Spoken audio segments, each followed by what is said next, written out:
marran biyya Arabaatiif jiruu gadadoo jijjiiruuf biyya namaa dhuftanii kilooriksiin isin cicciree fooqa irraa kuftanii dugdi keessan hojiin citee boqannaa malee bultanii akka shaamaa guggubachaa qaamaan itti dhumtanii boru keessaa baanaaf jecha abdiidhaan jiraattanii akkasiin maatiif biyya rakkataa gargaartanii beelaa dheebuu hunda sabbataan hidhattanii yoomuu hin dagatamu galanni kan keessanii waa'een keessan guddaadha ammaan jedhee barreessa isintu ilmaan dhalee hayyuu biyyaaf qopheessa isintu utubaa ta'ee diinii keenya jabeessa isintu garee ijaaree barnoota diin barsiisa isintu rakkataa gargaaree sammuu nama si'eessa taatanii lafee dugdaa khayrii hundaaf miseensa rabbiin isin haa kaayatu jaannata alfirdoos keessa hunda dubbadhee fixuuf yerootu na daangeessa dhiisuu irra jedheetii yaada xinnoo barreessa erga rabbiin na taasise dubbachuudhaaf ogeessa fedhii rabbiitiin malee namni marti waa odeessa waan rabbiin namaaf laaffise namni martuu barreessa ana obboleessa keessan amilee koo jabeessa badii koo natti himaa gorfadhaa na sirreessa fuula keessan bareedaa burcuqqoo fakkaatu dhaabbata keessan duraan harooressa fakkaatu isinirraa fixee kunuu alagaan osoo nyaatu haadha dhalti biyyaa osoo onni irra raatu maal godhan jireenyi akka fedhan hin taatu rakkoof jettanii malee ilmoon haadharraan baatu ergamtuu namaa taatee dhiiga ishee ormi nyaatu waan hin dandeenye baattee hallayyatti irra raatu meeqa bahee hafee lammii koona haa nyaatu hanga jiran lubbuudhaan seenaan namarraan baatu jiruudhaaf biyyaa bahee namni yoo biyyee nyaatu wallaahi lubbuun kan kofiidaa keessanaa taatu osoo hawwituu jireenya sagalee gaarii qabu bu'aaf bayii keessatti kaayoon kan keessan yoo cabu abdii familiin namaa hundi yoo karaa dabu hunda caalaa kan onneen koo itti na dadhabu nama qabsoo jireenyaa keessatti gufatee cabu ijji koo imimmaan danda'ee of hin qabu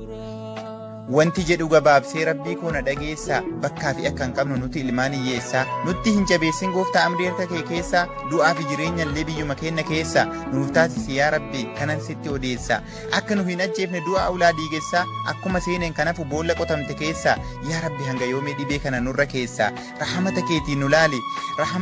nu laali nuti harka qalleessa yaa obboleewwan koo du'aa hima jabeessa akka dafnee tarkaanfannu qormaata kana keessa nama meeqatu kufee meeqa qabxii galmeessa meeqa inkombiliit godhee rabbii asii geggeessa meeqatu badii isaatiif rabbii isaatti deessa yaa obboleettii akiraa atis yaa obboleessa abdiin kutatinaa du'aa hima jabeessa dhiiraaf dubartiin hin hafne jiruu dadhabnaan baqanne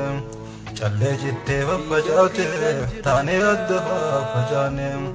addunyaarran jirtu biite baqataan keenyan kubanne hanga yoom jiraanname rabbi mirga keenya dhabne hanga yoom jiraanname mukachitana morma akkamiin obsee turaa akka yoom daafraa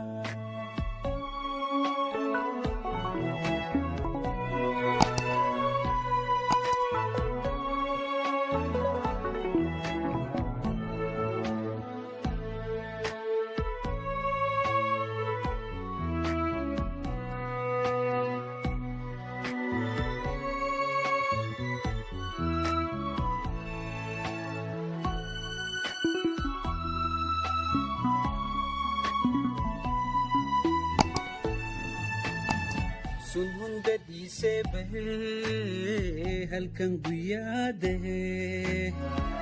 kunoo baqattuu ta'ee duba eenyuun naaf nahee sun hunda dhiisee bahee halkan guyyaa dahee kunoo baqattuu ta'ee duba eenyuun naaf nahee yaa jiru biyya ormaa mukachitana morma akkamiin obsee turaa waaqayyoo muddaa furaa